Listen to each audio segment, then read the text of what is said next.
Waiter, how do you like your steak, sir?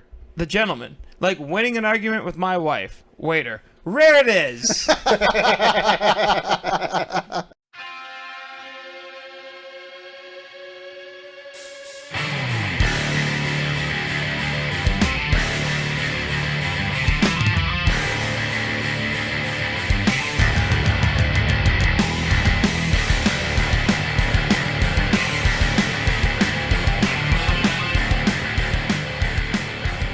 All right, welcome to episode 40 of Bros, Bumps, and Beers. Yes, 40. Do you want to comment on the sexiness or anything of that number? Well, it's an even number. It's got a 0 on it.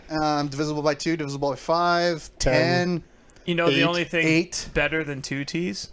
4 T's! Oh, wow. Stole my gimmick. I was waiting for that. That's fantastic. I am the EST of Triple B, Pat Gagne, alongside Matt Tooties Gagne. And, of course, working the Zoom switchboard, Jordan the Jackhammer Schofield. Hey, Matt.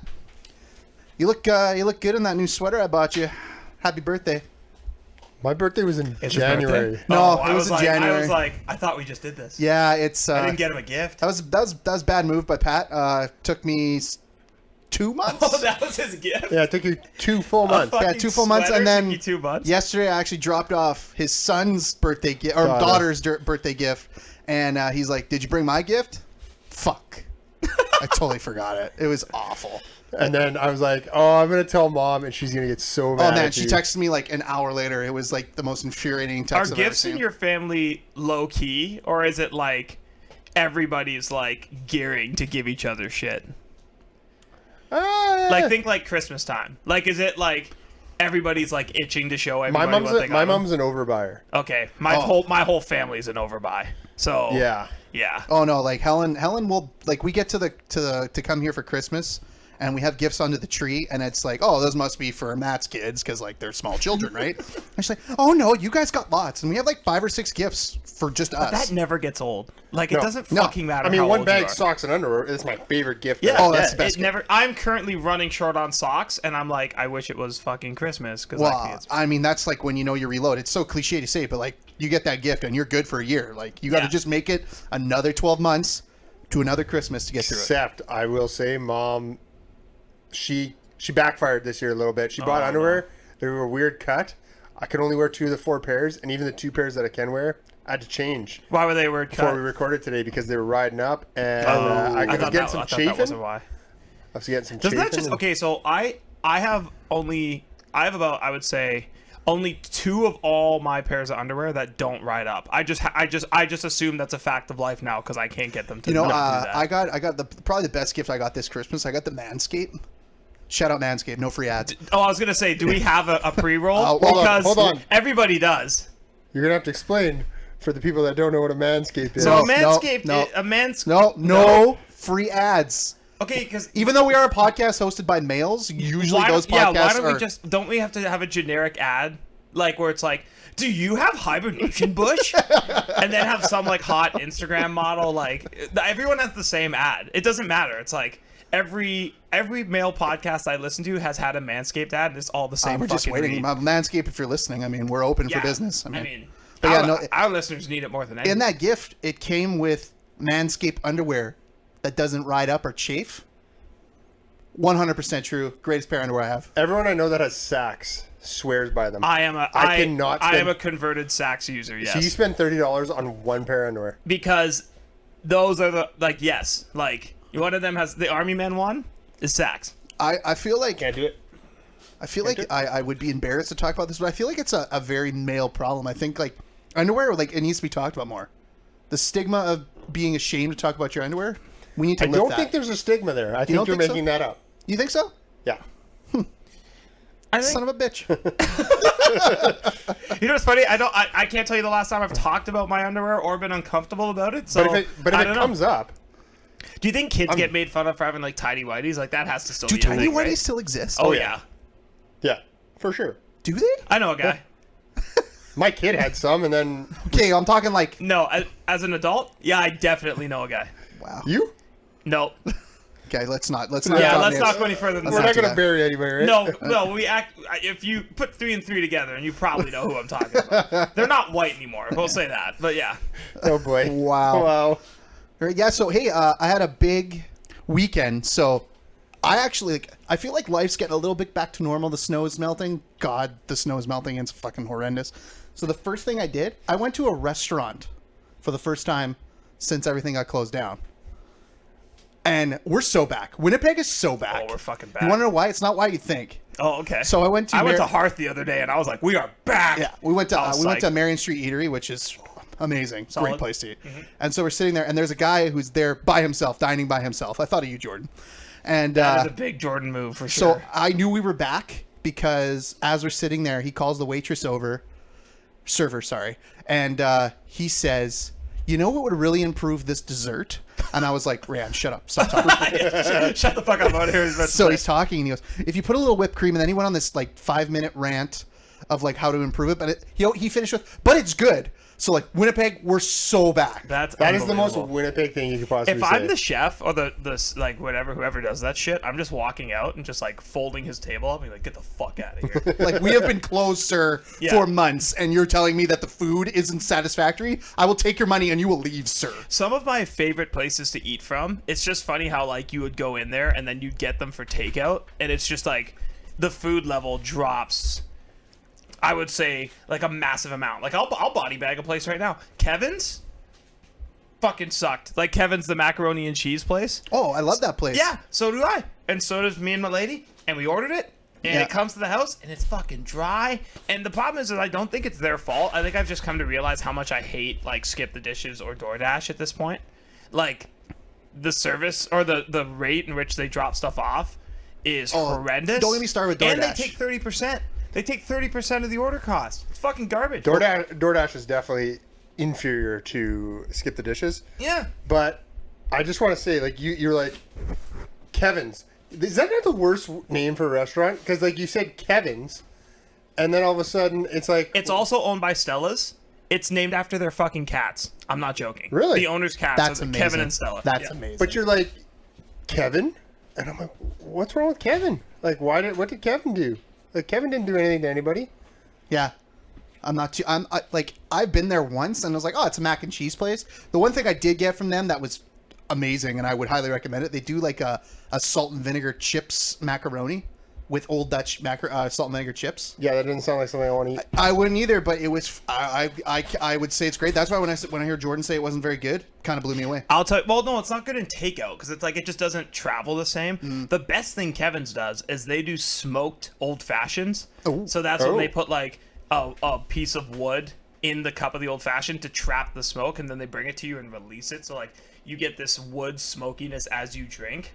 That's the good shit. And then That'd probably be good. there was a second moment this weekend that happened literally this afternoon, and I was like, I think we need a segment completely devoted to groceries because I feel like we've been on a hot run with groceries. So I'm getting groceries, and then Have you been on? Because I don't. How much feedback have we gotten of quality grocery segments? I have had at least one person tell me, Pat, why does he just not go groceries? He can click and collect, you know? Oh, I don't do groceries anymore. It's fantastic. I click and collect. Yeah, No. my parents just get my groceries. now. you know what? I like, as much as I don't like groceries, I like going into the store and walking down the aisles and filling up a cart. I think that's one of my greatest joys in life. I don't know why. I just enjoy it. You're a weird dude. I'm a weird SOB. Do that you is like? true. Do you stack? Like, do you view it as like Tetris, where you have to make everything fit? I do that too. Yeah, And I love do. finding sales, which I found a lot of today, but it wasn't even about like, this is how I know, again, Winnipeg, we're so back. So I'm, back. I'm standing there waiting for some freshly cut deli meat, and there's a gentleman standing in front of me, and he looks at me, turns around, and goes, "I want to read this right because I wrote it down. It was just amazing. This is amazing. I feel like Letterman right now with what it's like a top 10 list of what he said. So he started off with, he looked at me, tilted his head, and said, "Maybe one day you and I will be able to hang out without masks on." Someone said that to you? Yeah, Like just you don't know Some who he random is? guy. No idea who he was. Didn't even say hello. That's the first thing he said to me. He sounds like he's fun at parties. He was interesting. Then it kept going. And the next thing he said, I'm not political, anything. This is just what the man said. He said to me, "It's amazing that Trump talks like he does." And I'm like, oh, buckle up. Here we go. And he goes, considering his wife was manufactured in a lab. So this is just a random guy. I'm all in on This was a guy dude. now. This was just a dude at the grocery store. I'm not making this up. I am not making this up. Couldn't make this up. I couldn't make this up. And then he kept going, and he finished with, "Wild that everyone is blaming China for all of this." I'm like, oh, here we go again. Load it up. Yeah. And he finished with, "We should be killing every bat in the world instead." Does that include Batman? You can't kill Batman. Nah. They just replace him. No, Batman. can't kill. Yeah, So yeah, it was. I could be Batman. You know, if I win the lottery, I could be Batman. You, could just Nah, be nah, you nah. gotta be crazy. Jordan could be a rich, crazy Batman. Yes, Yeah. But then he. I could be Alfred. Fuck yeah. But then he finished. It'd be funnier if you were Robin, like, because you're bigger. Like, so it'd be funny if, like, Robin was bigger than Batman. That Like, would I be think there'd be hilarious. something That'd be about so that that's funny. funny. Could you imagine? It's like if you went Pat for Halloween as Batman and Matt was Robin. Like, that would be a really funny costume. That would be a great But costume. yeah, anyway, so he finished with, he looked at me after saying these three absolutely ludicrous things. The nicest man ever. He was so genuine and asking those questions. I didn't really answer him because I was kind of frightened. But then he finished with, "Oh, and by the way, I recommend the Winkler smoked meat." So that is what I purchased. Was not disappointed. So crazy man, I'm sure you're a friend of the show now. I'm sure you just listen to the show every week.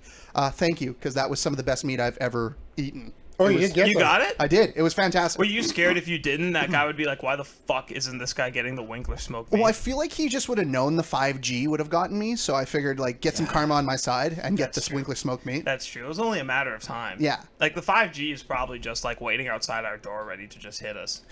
Right in the face. What the hell are we talking about right now? Matt had a... You mean you don't know what 5G is?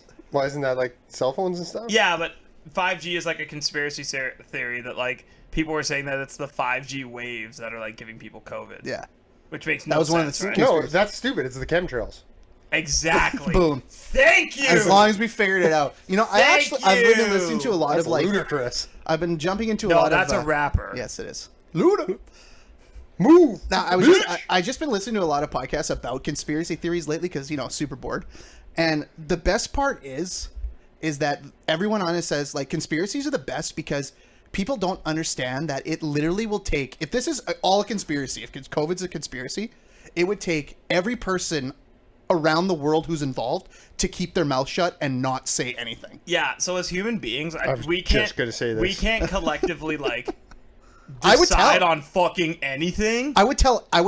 Oh yeah, it's I don't even know what to relate it to. Like, there's no way that all the world leaders can, or whoever is in charge, can get together and be like, here's what we're gonna do, and not just like to not tell, but no human being executes plans at this level too.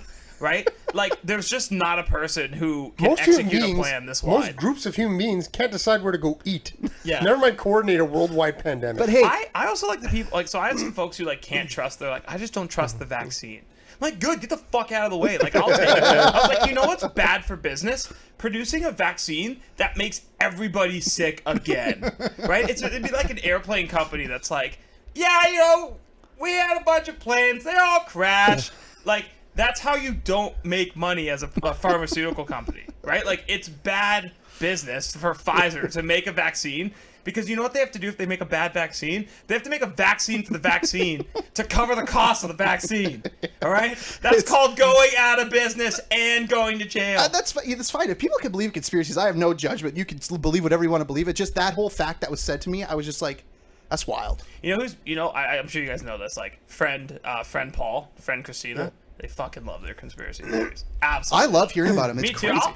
I'll go down the road. I'm a big fan of hearing about them. I'm not a big, like, deep diver or, like, So looking you into don't think Bush did 9/11? I think it's plausible. I agree. I think it could have happened. Yeah. Do I think he did it? No, because nobody's... I don't know. I don't know what I You think. know when we talk I don't about know how what I world think. leaders can't pull that shit off? That's like one of the main world leaders. I'd be like, you're telling me that guy? George Bush, I didn't do it. I didn't do it. And the fact that I George just wanted to read a book to kids. and the fact that Bush would like keep his mouth shut for this long, you give that guy No. one beer, he's like, you know, I want to tell you something.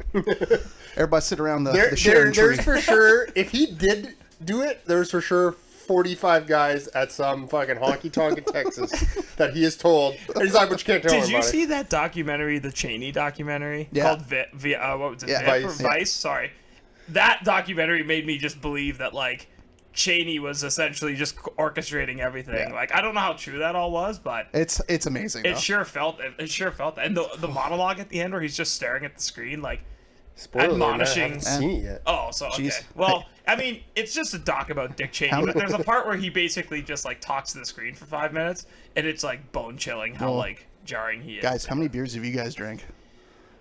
I'm Whoa. on 3. Again, where did we just go? Well, let me do a quick recap. Yeah. Underwear? Oh, this is good. Okay. Underwear Yes. to...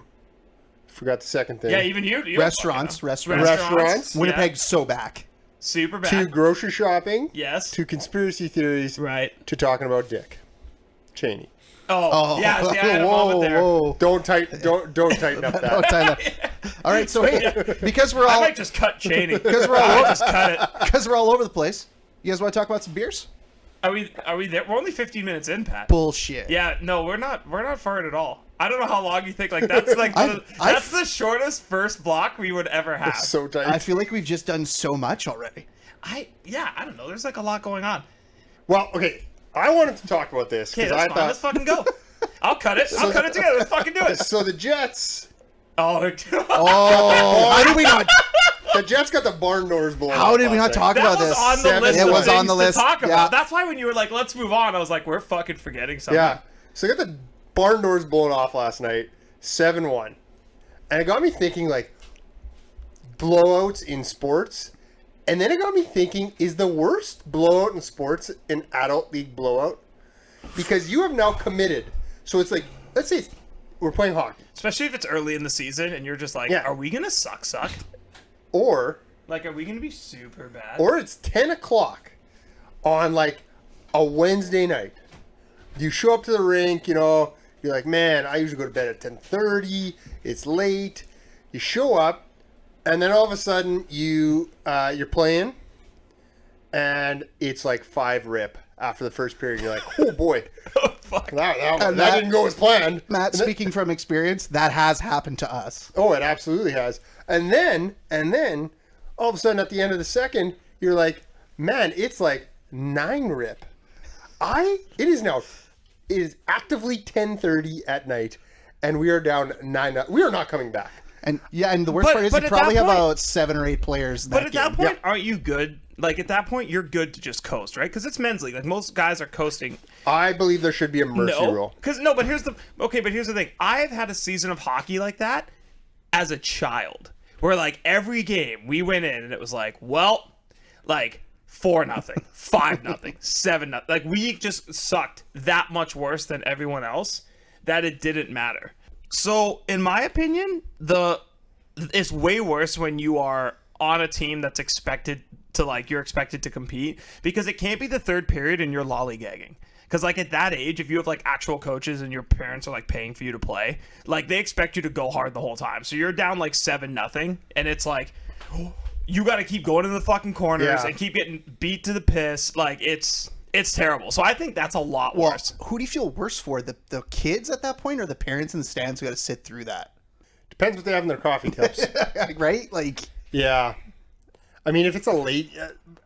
the reason I said beer league is because you're getting the shit kicked out of you, and you have to...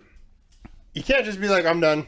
I'm going to I'm going to Yeah, the fuck dressing it, room. I'm out of here. I'm out of here. Like, you couldn't do that as a kid, but I feel like most kids wouldn't do that. As an adult, you're like, man, it's 10:30. I don't work in the morning. We're getting the shit kicked out of us. I'm not going to be home till probably midnight because I can't leave the dressing room early because I got to have 2 beers. but you say that there is no mercy rule. Once they do get to a certain point, they do run the clock. And you know who the worst player on your team is? The guy who ruins the mercy rule and gets that one. scores but scores he's to bring it actively back. trying because he doesn't like that the other team's beating you that bad. Yeah. So he's like going hard and he wants to get you out of like the mercy rule, and you're like, dude, you need to relax. We were like, me and the football team were like, the coaches were playing pit football for a while, and there was just a night where we all just looked at each other and were like, what the fuck are we doing here? Like, we were winning. I think we won whatever division we were in more times than we didn't. But then one day we're like, we're starting at 1 a.m. Yeah, What are we doing? I never understood why you played in that shit. That's insane. We were just trying to keep the dream alive, but like, I went to watch one game. not really. I went to watch you guys play one game, and I remember I thought it'd be fun. It was like a Saturday night, 1 o'clock in the morning. Well, we were young. We Had got a bunch of juiced. beers. Yeah. Hey, come watch our game. Yeah, that sounds great. And then I got there. I was like, wait a second. They don't serve booze here? Oh, it was rough. I ended up passing out in the stands with my buddy. Like, we literally took a nap. I'm personally just glad I'm not doing it anymore. Like I'm and I glad know you're we not all doing it agree. anymore. We all agree. Like every coach is like, I can't believe we did that. Like, why did we do that?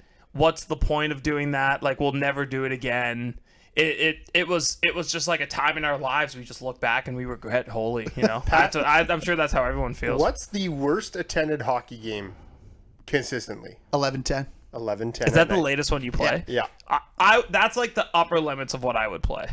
Like I would maybe play in a league that had an 11-10 start time. C was always like, okay, we played 11-10. We have 2 11-10 games this month. Who's coming to the first one? Who's coming to the second one? You don't have to come to both. Oh, but that's fucking smart. Like, at least you know you have got the guys that will go to both. I go to both because I'm a like, psychopath. you know what you should know. But if you go to both, it's like it's like everyone's shouldering the load, right? It's like if you go to one of them, Yeah. then it's just exhausting, right? Like, why not? Does everyone just suck it the fuck up and go to both and just like tough it out and get her done? You know? Are we long enough now? Yeah. Okay. So, hey guys, let's talk about some beers. Jordan, would you like to kick us off? Pat wants to go back to watching this Revolution pay-per-view so fast. Yeah, so I have the Field Berry Sour from Nonsuch. Can I just say, Yeah, Nonsuch pumping out the new releases lately. Pumping I out. drank the red ale off the podcast thinking I would like the Field Berry Sour more. I drank this, and even though this is good, I regret not bringing the red ale because I don't think we do a lot of reds on the podcast. There's not a lot of reds, And I period. was kind of bummed. I was like, it would have been a good time to get a red on the podcast. So JSCO 55, I gave a very good review to that. Matt, yes? So you say you gave her. Did you like that more than the 7th Stab? Because I think that would be probably. Yes, I did. Really? I did like the red ale. Because that's more probably than the 7 Stab. best red ale I've had in the city. Right, but it's like, you don't have much. Like, really? Like, the city, like, Rickard's Red is, like, something Oh, Rickard's right? Red is.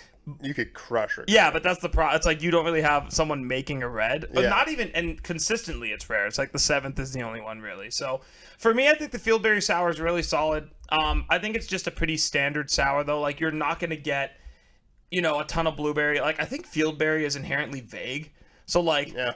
You're kind of sitting there and you're not, what flavor are we getting? And you're not really sure. So I'm going to give it I'm going to say like I'm going to give it a 3. Like, it's just like good, but it's not mind blowing. It's nothing I think you're going to go and stock up on before it goes out. But at the same time, like, yeah, it's just a good solid sour. So yeah, 3 out of 5, JSCO 55 of the Field Berry Sour from Nonsuch. Matt? Over to you, bro. I was going to say, I want Pat to go last, so I'm going to go. So I went to our friends at Sookrams. They released a small batch with a regular label this week. Wow. I know. They released the Espresso Star Beast. Now, one of the reasons I absolutely had to have this small batch was a friend of the show, Scott. Shout out Scott. Shout out Bods. He said his friend from Sookrams said this might be the best beer we've ever brewed. Wow. Bold. Yeah. And I was like, well, then, I mean, I have to go on at 10 instead of working. Excuse me. And get this. So I got 2. This is the first one. I'm not going to drink both in a night, though. Because, 10%, I mean... The evil twin got a shipment into the city, and they have I saw 4 you drinking 12%ers. Oh, boy. Hugh's charging $10 a pop. Whoa. Yeah.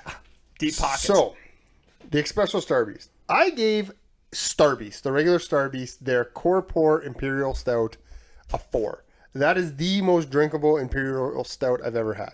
This is better. Oh. So the heavy coffee taste you're getting from this, the espresso coffee taste you're getting for this, masks any booziness. You get a little bit of that boozy burn, which I kind of want from an Imperial Stout. You get deep notes of espresso, deep notes of chocolate. Even get a little bit of almost like a a bitterness from the coffee, but also I think from a little bit of hoppiness. But it's also kind of sweet. I don't know. There's a lot going on, but it all works really well together. It's very hard not to drink this really fast. I had blackout juice last week with Vostok. This is right up there with that. I was so bummed I missed that order. Yeah. Like I missed it by like a half hour, and now you're making me really upset. I was scared of Star Beast. I had it and I was like, whoa, that's good. This is, if you follow me on Untapped at Gani Matt, like I gotta give this probably I gave Star Beast a 4 and this is better. I'm struggling here, not giving this 4. I'm giving it a 4.5. That's Wow, big. big. Now I'm mad. Now I'm mad I don't have it. Big if true. Now I'm sad. Yeah, this is a 4.5 all day. They should replace Star Beast with this. Wow. Let's fucking go. So, Sookrams, make another batch so the rest of us plebs who forgot, that's on That me. is my favorite word to use, You know, pleb. I was a pleb. I forgot. That's on me. That's a big L on my part. Yeah, like if you got it, I think there was like 250 cans or something. If you got it, good on you. And you don't agree with me, maybe you should check out your life priorities because this is that good. Yeah. All right. Patrice, let's go, baby. Well, this is the main event. This is what everybody's waiting for. You know, we have not done one of these on the show yet. This is the Low Life Barrel House on Wall Street. They are Brewing out of Barnhammer. Out of Barnhammer. They put out Brett's. I didn't know what a Brett was. I had bought their original Brett a couple weeks ago, and it sat in my fridge. And Matt said, "It's funky. You're not gonna like it. It's gonna be tough on you. You're not gonna like it." And I tried it. Enjoyed it. Couldn't believe that I enjoyed it. The funkiness doesn't bother me. I think it kind of is unique and cool. Oh, it's super unique. So I got the Hand of Glory, the 100% Brett Goza from them. And it's a 5.2%. It's got the funk, but it's got that tartness of a Goza. And for some reason, the funk and the tartness go together. And it just, again, it's so unique. It's so different. Of all people on this podcast that would have liked a Brett, nobody. I hate them personally, Yeah, so no, I'm no. shocked. Honestly, of all the people on this podcast, I feel like you would be the one to like them. Like, it's my least favorite beer type on the planet. I don't like them at all. Yes. Yeah, so it's I would like probably I didn't know what to expect the first time I had a Brett. I was scared, so it sat in my fridge for a good month. I'm gonna buy Low Lifes when I go out. It's just everything they make I like. I don't know. I couldn't believe it.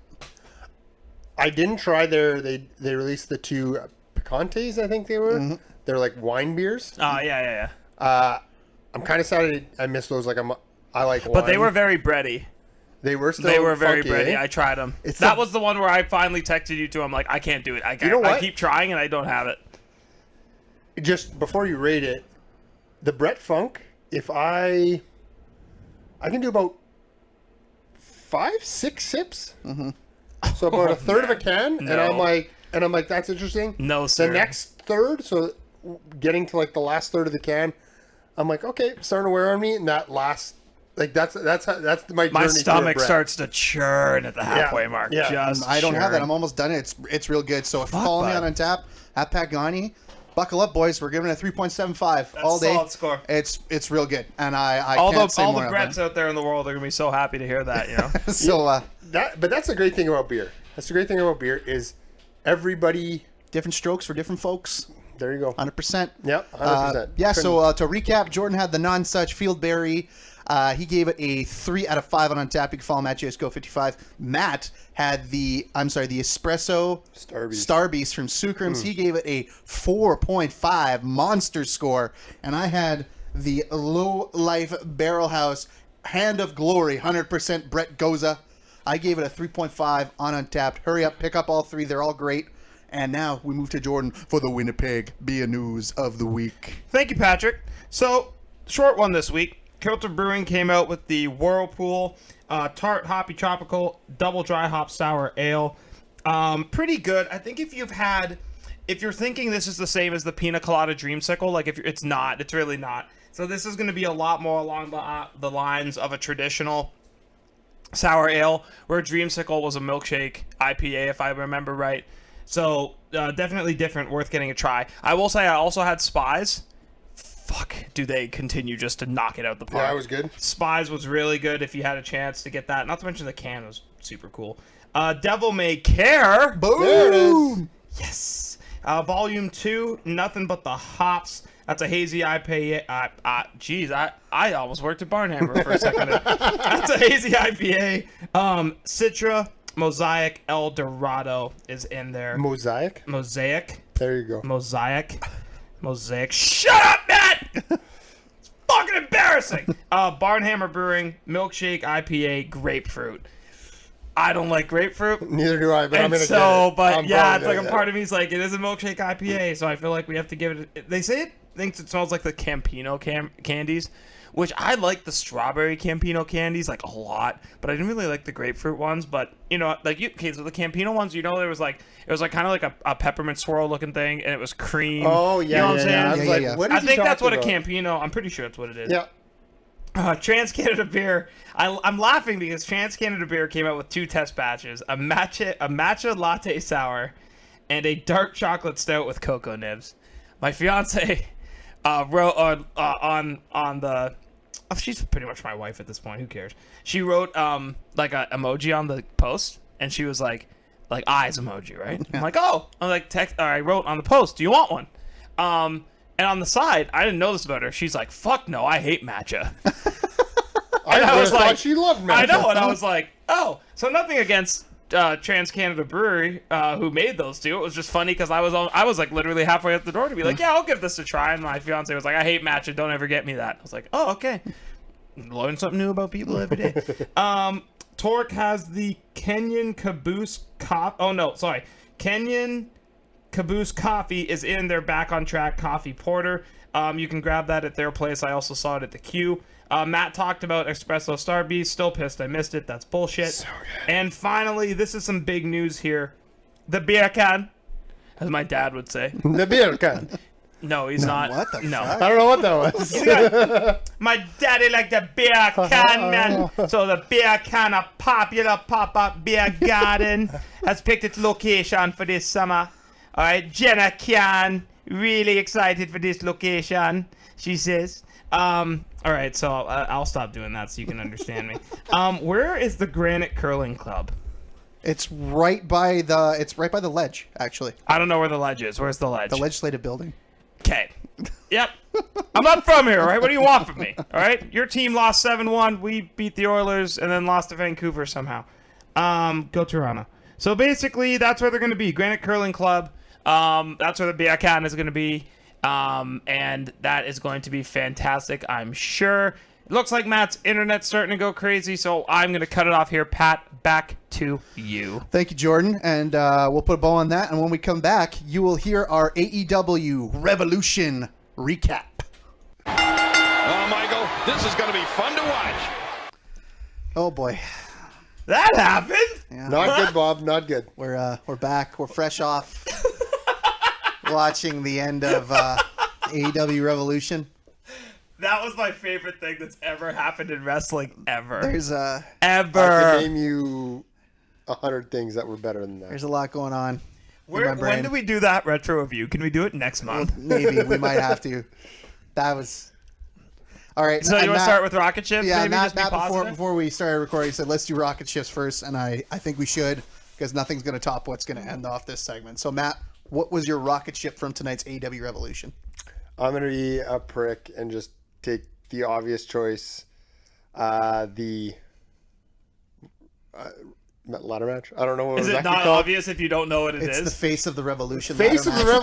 Revolution. The obvious choice. The The Face of the Revolution ladder match. I thought it was really good. Spots were all placed out. I thought Cody kind of oversold the Oversold? shoulder. I think it was more because they showed that replay and he was clearly all right. Yeah, someone in the booth should have been like, "We're not showing that replay Yeah. because it's very clear Cody But didn't get hurt." The spots were good. I really did like the winner.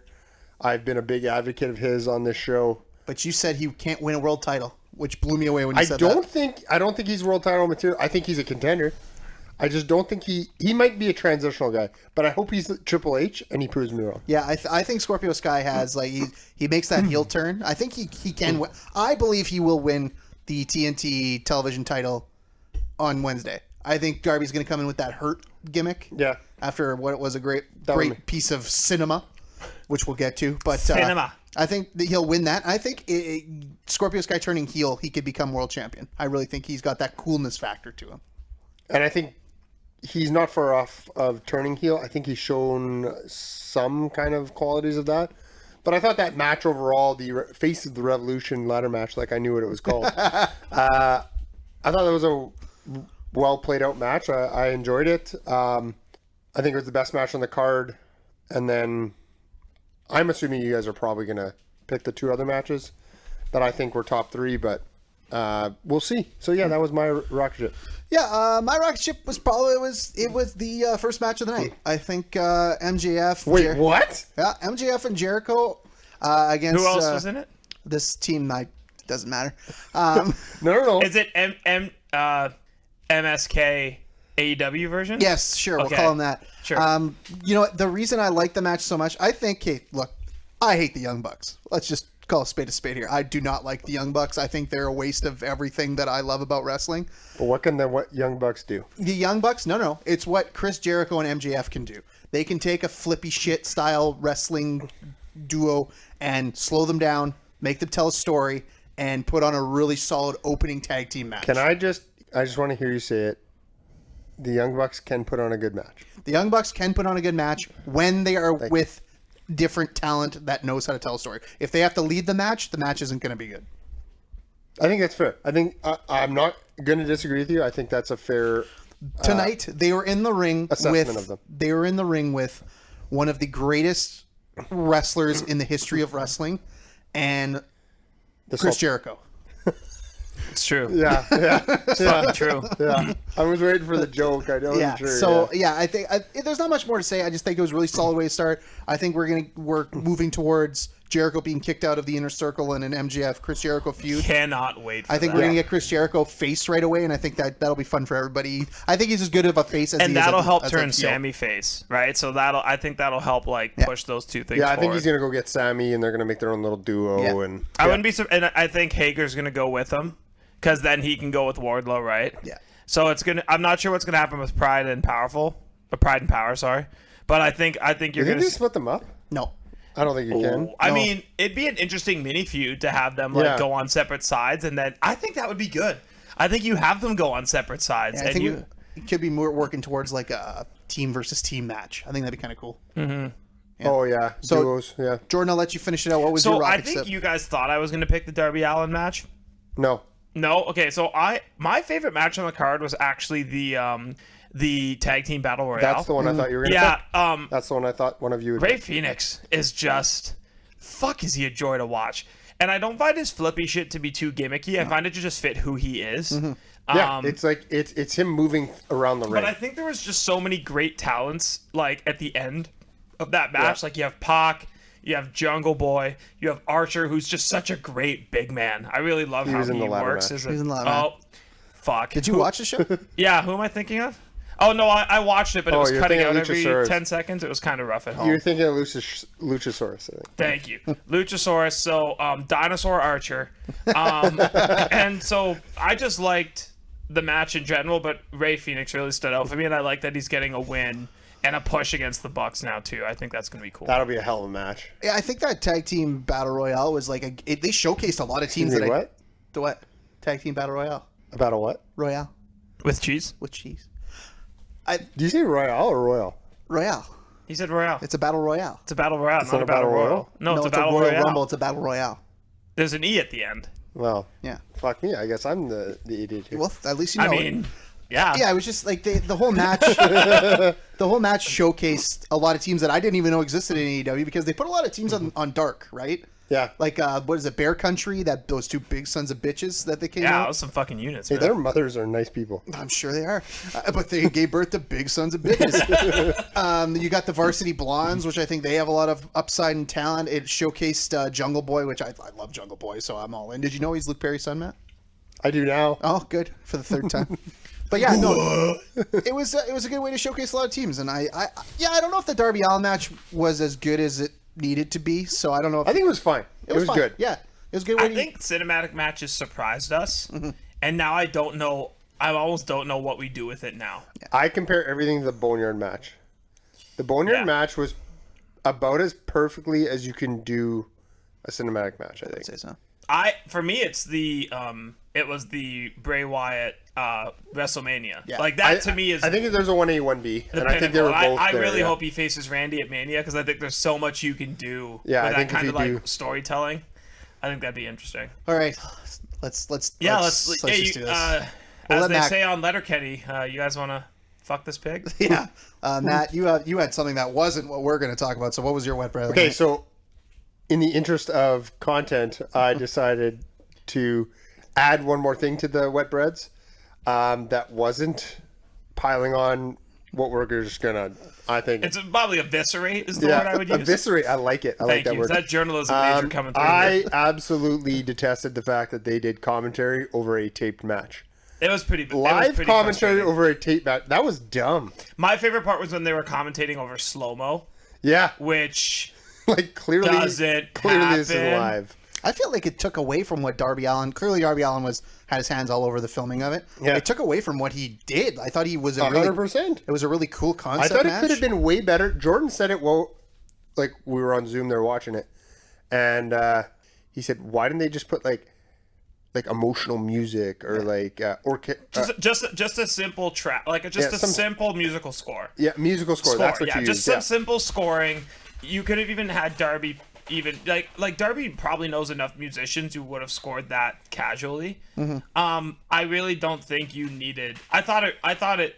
That's what took it. I think if it had the right music, that would have maybe made it my rocket ship. But I thought the commentary yeah. was pretty fucking annoying, honestly. It was 100%. Especially because Excalibur was talking. I think Excalibur needs to be fired from general. all platforms in wrestling. Yeah. All right. That's well, it. let's just go. I'm gonna concede my rocket. My wet bread is the same as Pat's. I want Pat to start though, and we're To just be fair, gonna, my white bread is actually the same we're just as gonna yours, yeah. skin. We're just gonna cut this thing up, Yeah. and we're gonna skin it, and we're gonna put it on our wall. I want to go on record to saying I called this. You did. You both called this, and I had some hope. I had some hope, Now- and it's yeah. Now, Jordan said it while we were watching it all together, and I think he's right. You can make very few big mistakes as a company in general, no matter what the company is. Tonight was one of their big mistakes. And Yeah. I feel every major payoff of Kenny Omega and Jon Moxley has been a big mistake. Would you argue every payoff of Kenny Omega so far at AEW in general has been a big mistake? Yeah. Yes. Because Hangman didn't give us what we hoped for. Both Moxley matches didn't give us what we hoped for. And that Hangman feud was so long in the making that It had so much potential. so much potential, and they fucked it. So sorry. The match itself, the whole setup looks stupid. The ref wearing the hazmat suit looks stupid. Hilarious. Well- the flame retardant suit. Okay, so let's throw some stay wokes in here. Do one of the athletes have COVID? And that guy was protecting himself Yeah. from COVID Like- because he was wearing a COVID mask. Yeah. Like I love there. It's like, oh, he has barbed wire and it's exploding. If there's an explosion, that's stopping nothing. Yeah. Okay. His sleeve came off because Kenny gripped it too tight. Yeah. Explosions ain't helping shit. And if you ever watch a barbed wire death match online from Japan, which I watch a lot of them. yeah, they're stupid. They're dumb. They're dumb. pretty dumb, but they're hilarious at like 1 a.m. on a Friday night. So now what they did was they brought When it you've had some to drinks. North America, and they North Americanized it because they had the actual ropes and whatever. But then they bump it. God damn it, it's so bad. They bump into the ropes and the explosion is so stupid. It doesn't look like it'll hurt anybody. And it's very clearly not close. Like it's very clearly coming from the bottom of the Yeah. ring. And outside. Right? So the only good explosion in the whole match was the baseball bat. Yeah, That Was the one part where I looked at them and went like, that should have been it. yeah, I looked at should you have guys and I was like, whoa. And he kicks out of that. Yeah, Yes. that should have been the end of the match. Instead, he does the one One wing One angel. minute. onto a chair, which So okay, so here's I think if you just had the barbed wire, if it was just a barbed wire match, I think it's still dumb, but it's not as campy. It's not as hokey. more believable. The one spot, the two spots that were horrible for that really made it bad was, and I mean bad as in quality, was Jon Moxley did his finisher, the Dirty Deeds. I don't know if he still calls it that. Paradigm Shift. Paradigm Shift. And he does the Paradigm Shift. He hits all of the things. So like Kenny doesn't hit an ounce of the thing. And then the explosions for it were like, if I'm trying to think of how to describe it. Like if it's a square, the explosions were in the top right and top left corners of the square. Away from anybody. Yeah. So, and the camera work, you have to be behind, if you're going to do that, you have to be behind the explosion, right? Because it has to go off. But they're off to the side. So it's like you see everything happen, and then off in the corner of the screen, it's like, "Ba-doo." Yeah. And you're like, oh, okay. And I think what you're going to get to the next part is This was the worst part So of what it. And they did- the match was bad, and this was the worst part, what you're about the to thing talk they did at about. the start of the match was they let you know after 30 minutes everything explodes. They told you that like 15 They times. hyped it up to the point where it's like, shit, Daly's place might just go down in The flames. font size was different on all explosions. So it's Like coming. legitimately, if you didn't think that they were going to get to 30 minutes, you're an idiot. You're an idiot. So Yeah. the match is over. Kenny and the good brothers are beating the shit out of Moxley, and then the timer comes on. There's 1 minute. I'm like, holy shit, we got another minute of this. I felt like I was on 24. So then, yeah, so out of nowhere, It's like fucking Kiefer Sutherland comes in out of nowhere, John Moxley's apparently oldest best friend who he had a feud against comes out to save him because oh my god, the whole place is going to explode. So Who's the friend, Pat? Eddie Kingston, Thank you. which is what I said. And didn't hear you say it. okay, You didn't whatever. say it. So he comes out and he plays hero and he jumps He's getting Pat's lashing out now. He's and so he upset. jumps on John Moxley to save his life. I'm like, oh fuck, this is going to be the greatest thing I've ever seen in wrestling. And then so sparklers go off in the corners. So it was 3 level, 4 corner sparklers. Yeah. Followed by 4 corner like little red ring pops. Followed by around the ring, didn't even reach the top rope, pop explosions, and we all Audible boos. You heard in first the of all crowd. boos. No. Second of all, when it first happened, tell me if you agree with me. I thought it was a joke. Like I thought that Kenny Omega, it was a joke, and he was like, there wasn't any explosions, Yeah. you moron. Mm-hmm.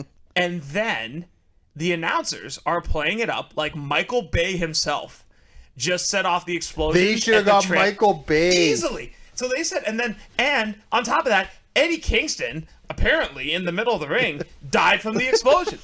Like he can't get off John Moxley. He's just lying there dead. He was more hurt than Moxley. And I feel bad for Eddie because Eddie probably didn't see what the explosions looked like. So he's probably on the ground, like face down, and he's like, that was probably fucking awesome. I nailed it. And meanwhile, we're all at home, like, And the one thing is, on commentary, Don Callis, Excalibur, and Tony Schiavone selling this thing like it was a Michael Bay movie. Oh, yeah. Jim Ross was basically like, wow, that's bad. He's like, wow, that's very sad. Is everybody okay? He didn't give a shit. He was No. like, this is fucking stupid. Why did we end the match like that? Why did we end the night like this after what was a great card through Yeah. and through until we get to this garbage fire of a match where it's like, ooh, they did this in Japan. It'll translate well here. It's stupid. It doesn't work here. Okay, so here's what I'm gonna say about this. American cinema, like Canadian. Now, I'll say like let's say Western cinema, right, and Western violence. I would say that like the level of what we expect from our violence is a little different than Japan, right? I think Japan's violence is its own thing. Like if you've seen the movies, and I think if you're looking at like Kung Fu to now, or like the old karate films to now, there's a certain expectation. But I think the expectation that's different is with the live content. So I think if you look at live shows in Japan, like think about the wrestling that they do big time live. It's like big grand stage, and like 2 guys in the ring, and it's about the struggle. And I think if you're bringing over the death match, what you are selling that to at like as an American audience is we're people who watch like fucking Transformers and like I can't even think, like, just think of any movie ever where it's like shit just explodes and everyone's like exploding and it's like, and I'd argue, like, I've been to see, I'm not like a huge like play guy, but I've been to a lot of plays that have maybe had effects and stuff, and I think they were better than I what saw I the watched Sound tonight. of Music. The stage moved while they danced on it. It was bananas. I and feel so like that was backyard fireworks shitty. Yeah, like, and now they can't run away from that. That's got to be used in any highlight reel because Mox is going to come back and he's coming for Omega, and that is going to need to be. They're not going to use that final explosion. I guarantee somewhere in that 30 minutes, they're going to cut together a 2-minute vignette that makes that match look like the hardest match in all of all time. The biggest spot they're going to show in the package is the bat. the bat spot was awesome. The bat's money. The bat was shot perfectly. The angle, the backside, the The explosion. one-winged like, angel that was perfect. on the chair was pretty brutal too, but that had nothing to do with exploding barbed I'm going wire. to say now, I'm going to wait for Dave Meltzer to bring out his star rating for this match. If he gives it anything in the positives, Dave Meltzer is banned from Bros Bumps and Yes! I think he... Okay. No, he's banned. He's I'm banned not if he gives it a devil's positive. advocate here. I don't think it was a negative match. It was. In terms of stars, but he gives this anything over a If 3. Meltzer really wants to shake the ground for himself, he has to burn this, right?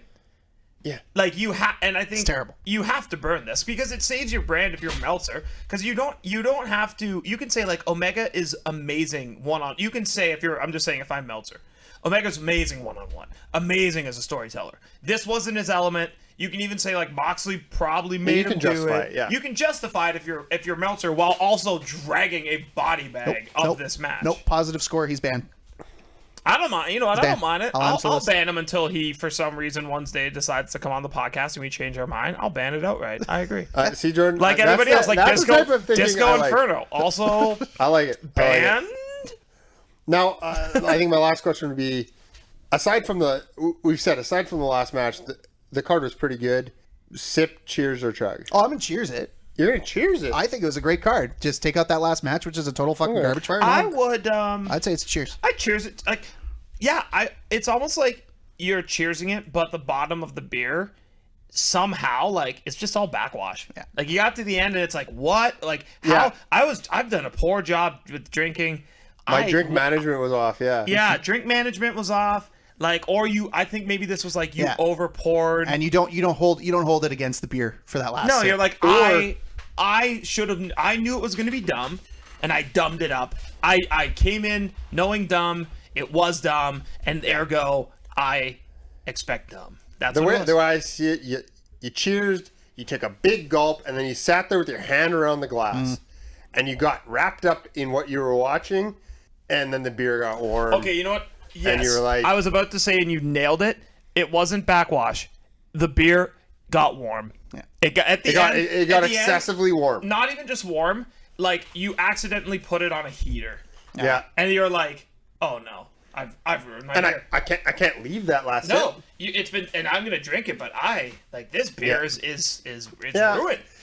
I mean, Yeah, I like that better than the backwash. the ladder match was good. I think I've seen The women's match was solid. better match. I think I could honestly say I've seen better matches in the last 6 months to But as a- compare to everything, and I've seen them all in WWE. But But in the I grand still in the think grand scheme of NXT things, is it the was a best good- top to bottom like Well, general yeah, I say- wrestling show. But yeah. I always, you always split them. If I say WWE, I mean Oh, you mean that too? Yeah. I mean Thatcher's gonna be an Imperium, and I can't now wait. we will end on this. Jordan, don't Sorry. do it to me. Jordan's gonna hit the stinger as soon as I finish my thought here.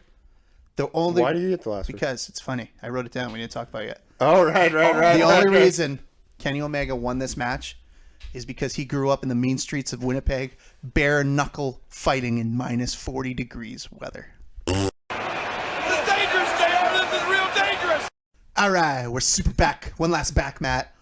We're back for a retro review, and Matt, I hate you.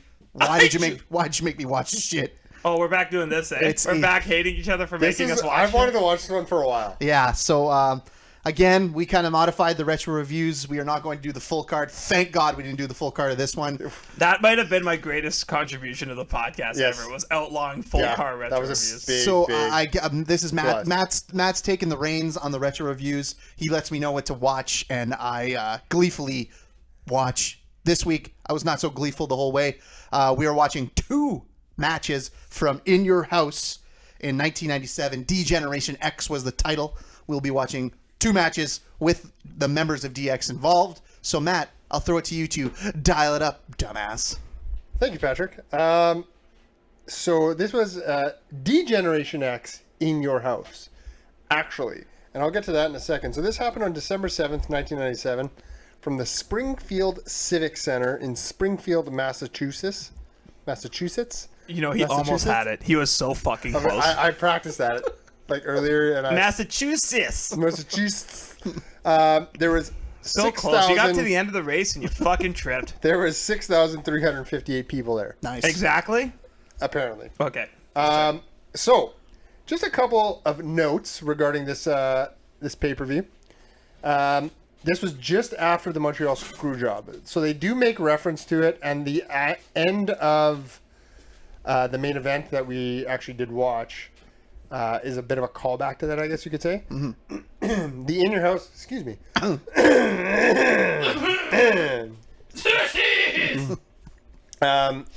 The In Your House is after the D-Generation X. They were actually phasing out the In Your House moniker.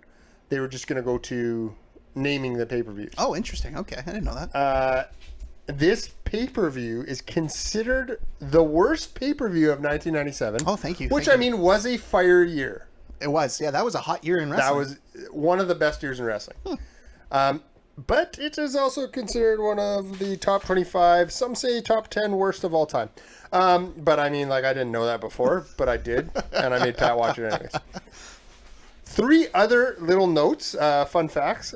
4 of the 8 matches finished in a DQ finish. Oh, that's just a fire That way just to means end. it's going to be a great pay-per-view. That's amazing. I can't wait. Butterbean made his first of 2 appearances on sakes. WWE pay-per-view, Why? fighting Mark Merrow. Oh, right. It was Marrow. Right. I remember that now. Yeah. And this was the first ever one-on-one match between The Rock and Stone Cold Steve Austin. Bullshit. Which, really? I mean, they only headlined 3 WrestleManias, so, I mean, it wasn't that big a deal, but... Really? Got a little better. Yeah. Didn't know that. Okay. All right. So, Matt, what match are you gracing their ears with to begin? So I decided, hey, let's start with Triple H, who comes to the ring with China. Everyone's excited. And this is China pre a lot of work being done. Ooh. She's terrifying in this match. Absolutely Oh, yeah. terrifying. She is terrifying. And he is facing Sergeant Slaughter. Yes, this isn't 1987. This is 1997. In a boot camp match. And now, Matt, Why do you guys do this to yourselves? Now, Matt, for all the listeners at home, could you please explain to them what a boot camp match was? I don't know. It was a no DQ match. It was essentially a no-holds-barred Do you go match, camping yeah. with boots? Yes. No, I've never brought boots Get it? camping. That's what a boot camp match Shut is? the fuck up. Oh, wow. All right. So yeah, it was a no DQ, no holds barred This match. is why this is my least favorite third segment, all right? Fucking bullshit. Well, you'll get involved in this one pretty soon. I refuse. So, first things that came to mind was, Matt, what the hell am I watching? Why are you doing this to me? And then I always remember, it always fun for me when I remember how upset the internet got when they found out Sergeant Slaughter wasn't actually a sergeant and he wasn't actually in the army. I know. People lost Wait, they're not their real personas? Like, and Hacksaw Jim Duggan. The Undertaker's not a literal Undertaker? And Hacksaw Jim Duggan doesn't always walk around with a 2x4. Well, actually, he might. Yeah. He Well, might. it's not. He's a carpenter, right? He has a lot of wood. He also, and a callback to last week, he loves snow. Wait, Earthquake's not an actual earthquake? Oh, no, I just thought of a singlet. God, Tremor's not a literal tremor? Bruh. Matt, did you notice the music Sergeant Slaughter came down to the ring with? Real American, I believe. Right? No. Kurt Angle. But I think that's just for the WWE Network because when Jim They kind of Johnson, lost the rights to the... when Jim Johnson left, I think he had the rights to. Okay, is that what happened? Okay, Yeah. all right. They were cycling music out like Okay, crazy so for the my Jim Johnson first guy. thought. This was my first thought. Was Sergeant Slaughter in his prime as an Attitude Era wrestler with the same gimmick? Would it have worked? No, Okay, you answer real quick. no, it just wouldn't. Yeah, okay, you're right. I mean, he was cool because he was in G.I. Joe. He was a cool 80s gimmick because a gimmick in the 80s was basically, what's your job? What is your occupation? But this wasn't his job. Well, he perpetrated it as such. There was 3 spots where Sergeant Slaughter he's not a young man in this match. Look, Matt, I can't believe you're jumping over this. I mean, Triple H is wearing jeans in this match, and he has knee pads over the jeans. I don't want. That was incredible. So fucking cool. I can't even right now. His promo before the match too was cringy.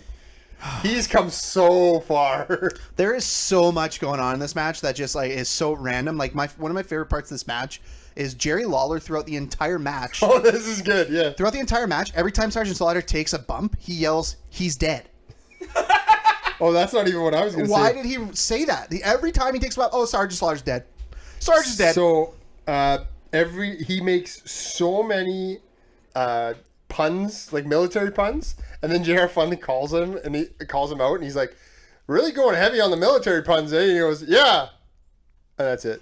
Yeah. Like I feel like Jerry Lawler's so remembered for being this like really funny, quippy guy with lots of like you can quote Jerry, you can quote Jerry Lawler. Jerry Lawler kind of sucked. Our two stingers are Jerry Lawler. I know, but like Two of the three. I feel like if you really listen back to his Attitude Era stuff, I don't find Jerry Lawler that funny. Well, that it doesn't you have a lot age of- well. No, you have a lot of wild takes, and I feel like that one's just wild to be wild. Like that Jerry doesn't Lawler's age a well gem. at all. Him and JR, I don't think it would have worked if it wasn't him and JR, but it works. Like it's okay. He's not technical. He's not very, but it works. Yeah, but I feel like You know who's not technical? who's that? Sergeant Slaughter. Oh man, he is wrestling. You know what he slaughtered? The wrestling industry. He legitimately wrestled like he wrestled Hulk Hogan at WrestleMania. How did we not pick him as overrated? Oh, That's a good man, like, so- because that's someone I think like if you said like if you asked my dad, Yes, like I think that's hey, why. he would probably my dad's so maybe my dad's not a good pick because he would say Big Boss because he's like was a cop and he was but I think he would say like Hulk Hogan, Sergeant Slaughter would be in the wrestlers he could name. Yeah. Like I think a lot of older guys would say that. I think why Slaughter didn't come up in the overrated draft is because I don't think they portray Sergeant Slaughter as like this top end Hall of Fame talent.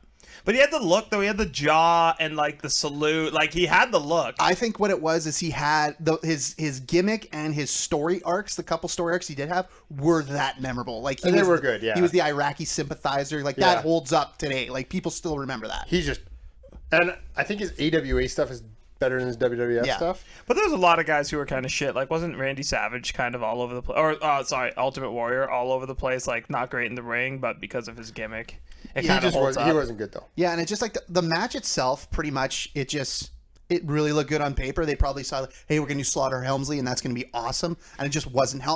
Slaughter couldn't do what you needed him to do. Does show that Triple H was a good worker and is a good worker. He works a pace that allows Sergeant Slaughter to get offense in and not blow up. Mm-hmm. And he makes Slaughter's offense look believable, even though Slaughter almost falls throwing a punch, doesn't know the rules, so he covers him on the outside, and doesn't sell Triple H's offense, including a stair spot where he just like flips over the stairs but doesn't actually make contact with the stairs. The fact he got over and did the flip was impressive at his age and stature, but Yeah, then and- he takes his belt off and his pants kept falling. That just bothered me and the like whole match. The youths. Yeah. And their low pants. the crowd I felt like the crowd was dead. I don't know how you felt. I thought The crowd was dead the whole card. I watched two other matches on the card other than the ones we were supposed to watch, and the crowd was just dead. I felt like the whole arena they were in just didn't bode well for wrestling. It looked weird when you looked through the whole. I think the crowd might have been hot, but I think the acoustics were just awful, and you couldn't hear anything. All-time big venue that's super weird for wrestling, Madison Square Garden. That's one of my favorite venues to watch, as long as they use the Yeah, but camera I'm saying side like entrance. that was very abnormal. like. Oh yeah, it's But not normal. you're never going to see Vince going back there for a Mania. no, because it's as I said, like he needs the grandeur stage. It's the money. It's his big money maker. Yeah, and you can't have like the fact that a Mania was there is crazy. I think you could do like Three a were there. SummerSlam. Yeah, that's Three, that's pretty, four. that's pretty wild. 3 or 4, I think. That's pretty wild. But like, yeah. So anyway, so China gets involved. She's absolutely terrifying. She knocks out the ref at one Yeah. point. And then Does there's her involvement weaken Triple H? no, I don't think so because I think she's pretty integral to the story. And like, there's all this heat with her and Slaughter because you do the callback to Yeah. WrestleMania where he's chained to her, and so she doesn't interfere. And That's later on, though. is this before or after WrestleMania? It's before 14. Okay, This is December So this before is what 14. sets it up. I'm sorry, I got my dates mixed up. So- Austin wins this Royal Rumble. yeah, so it's later on in WrestleMania. She throws the powder in Slaughter's face. Yes, you're right. So that's yes, so yes, it's not yes. a callback. It's a setup for Mania. So it's just like it works for me. I think the story's okay. It's just the match quality was just not there for me at all. I think it would have been. I think it was better to watch on TV because you had the commentators and they were really working hard. Yeah. It wasn't as terrible as I thought. As I read online, it was supposed to be. It wasn't good, No. but it wasn't. I was mildly entertained. Yeah. So yeah, Helmsley obviously wins because he's not going to lose to Slaughter. No. Kind of like a screw job finish. I can't believe they got 17 and a half minutes. Yeah, that was it was long. I couldn't believe it either. And like Triple H wins, kind of a snoozer. I gave it a 0.8 out of 5. Honestly, I was not impressed. Meltzer gave it a -2. Wow, Meltzer's a dick. Yeah, and that's what I'm saying. I honestly give it a 0. I just thought it was a match that existed, and that's about all I'll say. Yeah. So, I mean, like, it existed. Yeah. And I watched it, and I'll never need to watch it again. Exactly. It's not like one of those callback ones. Which leads us to the second match that you put me through. Which, you know what? I will say, not as bad as the first one you made me watch. This is the best match. No, it's the second best match on this card. Okay. According to Meltzer. Yeah. So, I mean, it is the main event, and it's Shawn Michaels. Prime Shawn Michaels. This is like the height of his DX powers. He's the champion, and he's against a guy Jordan's going to perk out for, Ken Shamrock, which I love. And this is monstrous, know that. Ken Shamrock. I'm He's sorry. huge. That's how much I was kind of zoned out on the. Who's Ken Shamrock facing? Shawn Michaels. For the title. Okay, so that should be good theoretically. It's just, I love talking about Ken Shamrock because I feel like Ken Shamrock, and Jordan's going to try to explain to me because I have a couple questions for Jordan. I feel like we've talked about him a lot, but I need to be refreshed on it. Ken Shamrock is like, was MMA the right route for Ken Shamrock? Okay, and then I'll follow up with another question because how much time? Yeah. But I just want to, because he went back and he had the big feud with Tito, right? That was the big moneymaker. Which was a wrestling feud. Yeah. Did he make that much money off the Tito feud? No. So UFC at that time, like, you really weren't. You were making like, like you could get like you were making a decent income, but you weren't making like I'd even argue today they're grossly underpaid. But you were making like the big money. So I think the issue is Ken Shamrock wanted to be a fighter, right? Yeah. And I think he was good at it in the era that he was in. Like, but it passed him really quickly. So what's happened in MMA is like the era in terms of skill level rocketed by around the time Ken was phasing out. So like when Tito came along and really helped the ground and pound game take off, Mark Coleman was another great ground and pound guy. So it's like Ken was there when he needed to be. But I think if it was today, Ken Shamrock could have been a wrestler. But I think the problem with Ken Shamrock is height and size-wise, he would have been dwarfed by a lot of the guys. Like Brock Lesnar would make Ken Shamrock look like a bitch. But okay, so this is where I feel like I'm gonna jump in. I was a big Ken Shamrock fan. He was the leader of he was the first of, in my opinion, the first of the true MMA guys who tried to cross over, and so that made him a trailblazer. And I think a lot of dudes like Brock, and I think a lot of styles nowadays like Lashley, and like a lot of guys. Shout out Lashley. Yeah, a lot of guys bring in some of that MMA background now, and that Ken did a lot of helping to bridge that gap. So, I was a big Ken Shamrock fan for a number of reasons. He was like a monster. Yeah. Huge man. I loved his gimmick that he was like the snap case. Yeah. I thought he was a good worker. Even as a kid, I remember watching his matches and being like, these are good matches. They were believable. He's only 6'1", you know. He's not. No, only 6'1". He looks shorter big. than that. Oh yeah, he does. But he like his like the reason I say he's only 6'1" is like, to me, Ken Shamrock is Pac. Yeah. Yeah. Right. So it's like you kind of like Pac's smaller, but like if you think about just who he would be, persona wise, yeah, it's Pac. Ken Shamrock's biggest downfall is a lot of guys' downfall. I don't think he was great on the mic. He was passable though. Yeah. Like with his gimmick, he didn't have to be good on the mic. He was just a snap show, right? But a lot of the wrestling knowledge the deep dive wrestling knowledge I have comes from Bruce Pritchard's podcast, right, with Connor Thompson, and they said like Ken Shamrock, they wanted to strap the rocket to him, but he made it very clear he was going back to MMA. Yeah, and like I guess that comes out. You got to respect him for that's his first love, and that's what he wanted to do. And that's cool, but like, so let's jump into the match here. So like Shawn's cockiness in this match, I'm gonna out the gate. Yeah, I think having guys like that, having MMA guys in wrestling, ruins wrestling because it hurts the logical aspect. Like wrestling's supposed to be illogical, and we have like Brock Lesnar in there, and he's like MMA moving guys to death. It's like, that's not what this is. Yeah, Like, but stop trying to be also- something you can't be. But also, you bring in like Ultimate Fighter champion. Nobody in wrestling should beat him logically. Yeah. Like, you have Cain Velasquez there. It's like, and then they're like, oh, this is a different game. It's like, no, it's still punches and kicks. Yeah. Yeah. Like, if he hits you with one, so I think it's just dumb to do that. But yeah, Ken was still in the kayfabe era, so you could kind of weasel it. But So yeah. Matt, like you said, Shawn is at his height of cockiness here. It's incredible He walks around like he's the best fucking wrestler in the world. because he was. He was. Yeah. Like his bumping in this match, he could have made me look great. Yeah. It's incredible. We'll get to the bumping. I have an issue with the bumping. But so they start the match. Did Ken Shamrock get an entrance? Yeah, it was very. Was it the UFC? Because the UFC Yeah. entrances at the time was that like really annoying, like.